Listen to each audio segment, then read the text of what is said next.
Hey everyone, I'm Sarah. I'm just a regular 17-year-old except for the fact that I've been dealing with a long-term illness that's really tough. It's been just me and my dad Mark ever since my mom passed away when I was young. We've always been super close and he's been my biggest support, especially with all the doctor visits and medication I need. Life was pretty calm until Veronica showed up. Dad met her at work and she was super charming at first. I was happy for Dad, he deserved some happiness, right? And Veronica seemed cool. She'd bring me little gifts and say things like, "Sarah, honey, how about a girls' night? We could do face masks and watch that rom-com you love." I thought it sounded great. That sounds awesome. Maybe we could order pizza too. I said. Of course, anything for my new daughter, she said with a wink. But something about that wink didn't feel right. Things moved quickly. Before I knew it, Dad was proposing to Veronica and she was showing off a ring that could probably be seen from space. "Sarah, what do you think about having Veronica as your stepmom?" Dad asked, looking so hopeful.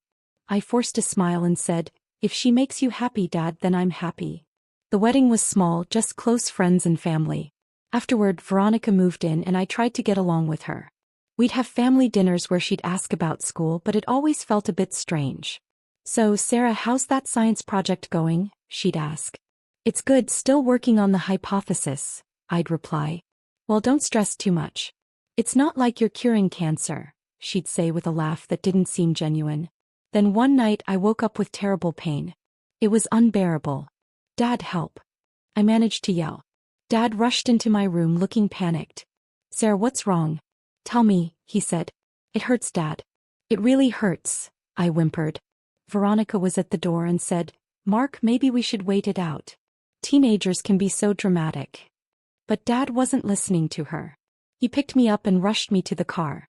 As we drove to the hospital, I saw Veronica's reflection in the rearview mirror, and she looked annoyed like I was bothering her.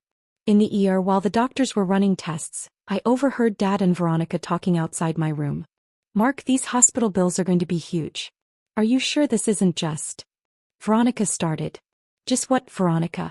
Our daughter is in pain. Nothing else matters right now," Dad replied. He said, "our daughter," which should have made me feel good, but the way Veronica responded, "Sure, of course," gave me chills. As I lay there, hooked up to machines, I couldn't shake the feeling that things were about to get a lot more complicated. And I was right. After that night, things only got worse. I was missing more school and the treatments became even more intense. I overheard Dad and Veronica arguing in the kitchen. "Mark, these bills are insane. We can't keep doing this," Veronica said. "What do you want me to do, Veronica?" "She's my daughter," Dad shot back. "I'm just saying maybe she's exaggerating a bit for attention." I couldn't believe what I was hearing. My own stepmom thought I was faking it. I wanted to barge in and defend myself, but before I could, a sharp wave of pain hit me and I collapsed to the floor. "Dad, help." I cried out. They both ran in, but the look on Veronica's face said it all. She seemed more annoyed than concerned. "Oh, Sarah, again? Don't you think you're being a bit dramatic?" she said in this sickly sweet tone that made my skin crawl.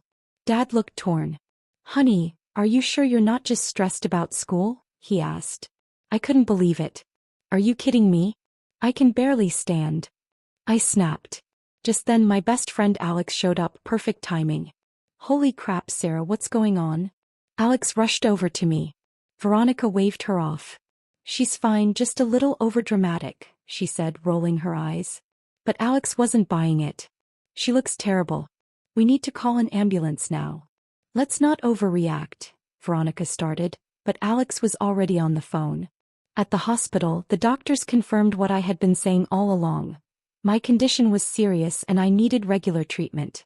Dad looked guilty, but Veronica, she was putting on a show, acting like the perfect stepmom. "Oh, doctor, we've been so worried. Is there anything we can do to help our dear Sarah?" she said, her voice dripping with fake concern. The doctor didn't seem convinced. "Well, for starters, bringing her in when she's in pain would help," he said. I saw a flash of anger on Veronica's face before she quickly forced another smile. Later that night, when they thought I was asleep, I overheard them talking in the hallway. "Mark, this is getting out of hand. These treatments, the hospital stays, we're going to go bankrupt," Veronica said. But the doctor said, Dad started. "Doctors say a lot of things, Mark. They're just trying to make money off us. Sarah's young, she'll bounce back. What she really needs is some tough love," Veronica interrupted. I couldn't believe what I was hearing. Tough love. I was seriously ill, not acting out. I don't know, Veronica. What if... Dad hesitated. Trust me, Mark. I've dealt with kids before. Sometimes they need a push to get through things. If we stop the treatments, she'll have to face life head-on. She'll thank us later. There was a long pause and my heart pounded so hard I thought they might hear it. Maybe you're right.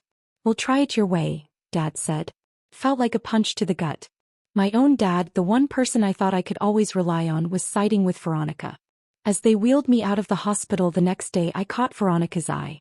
She gave me a smile that sent chills down my spine, like she was saying, I won. But you know what? Game on, Veronica. If she thought I was going down without a fight, she was wrong. I might be sick, but I wasn't stupid. There was no way I was going to let her win this twisted game. After Dad and Veronica stopped my treatments, things got really bad really fast. I tried to tough it out, but it was rough. One morning I could barely get out of bed. Sarah, get up. You'll be late for school. Veronica's shrill voice cut through the door. I don't feel good. I think I need to stay home, I said weakly. She barged in, her eyes narrowed.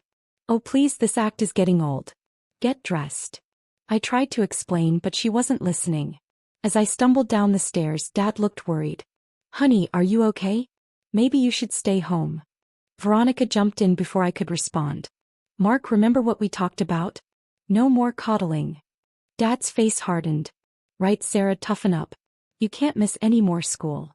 I couldn't believe it. I felt like I was living in a nightmare. At school, I pulled Alex aside. Dude, I need help. They've stopped my meds, my treatments, everything. Alex's eyes widened. What the hell? That's messed up. We've got to do something. I'm scared, Alex. What if they put me in foster care? I whispered. Just then Mrs. Rodriguez, my favorite teacher, overheard us. Sarah, Alex, is everything okay? Before I knew it, I was spilling everything in her classroom. Her face grew more horrified with every word. This is serious, Sarah. We need to get you help. But what can we do? It's my dad's word against mine, I said, feeling hopeless. Alex snapped her fingers. Evidence. We need proof. Mrs. Rodriguez nodded. Good thinking, Alex. Sarah, can you secretly record what's happening at home? A glimmer of hope sparked inside me. Yeah, I think I can. For the next few weeks, I became a secret agent in my own house. I recorded Veronica's cruel comments, Dad ignoring my pain. It was hard listening to it all again, but I knew it was necessary. One day, I overheard Veronica on the phone while I was pretending to nap on the couch. Yes, I've transferred another $5,000. No, don't worry, Mark has no idea. He thinks it's all going to Sarah's treatments. My eyes shot open.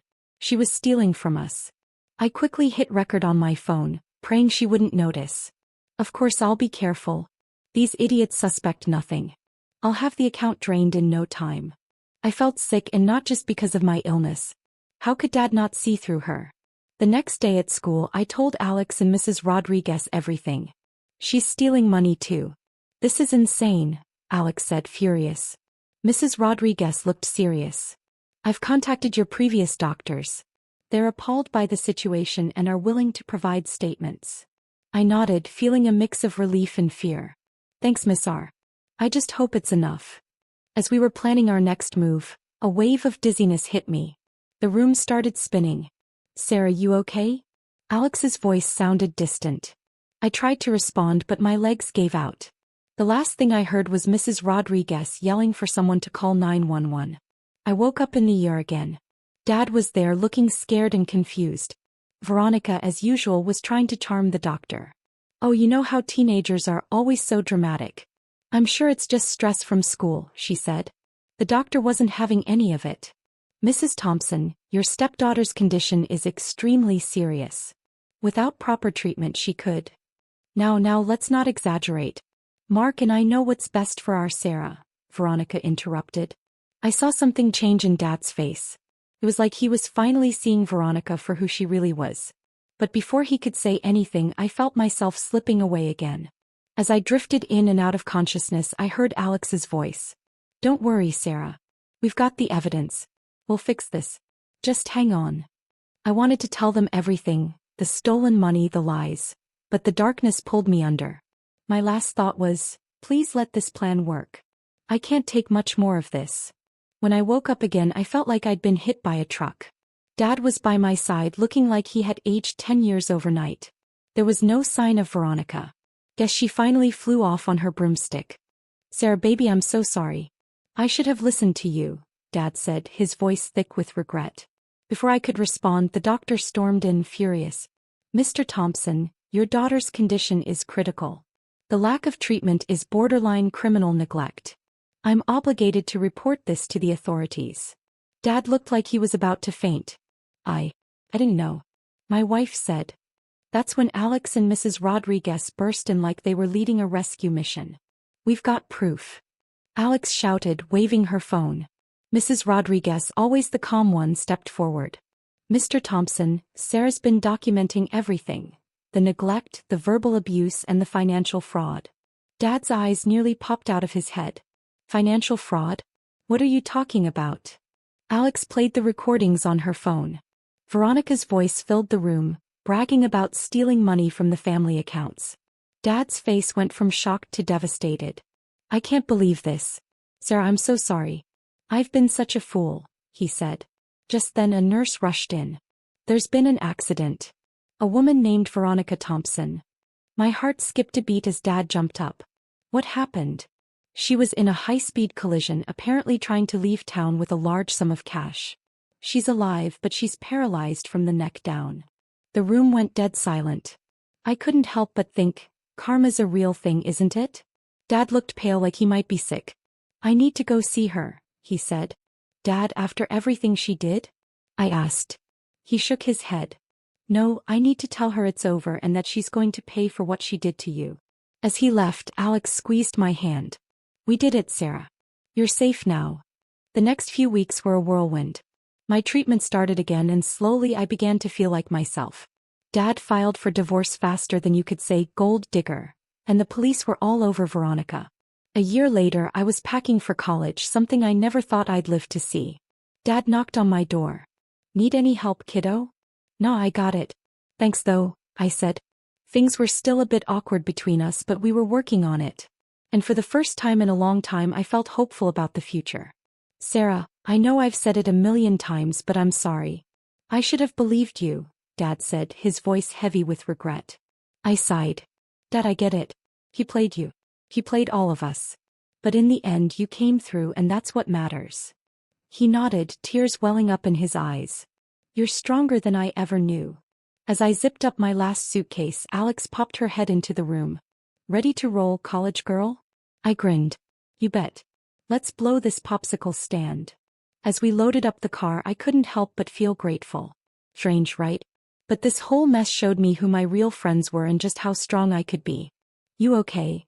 Alex asked, noticing my quiet moment. Yeah, just thinking. A year ago I didn't think I had a future.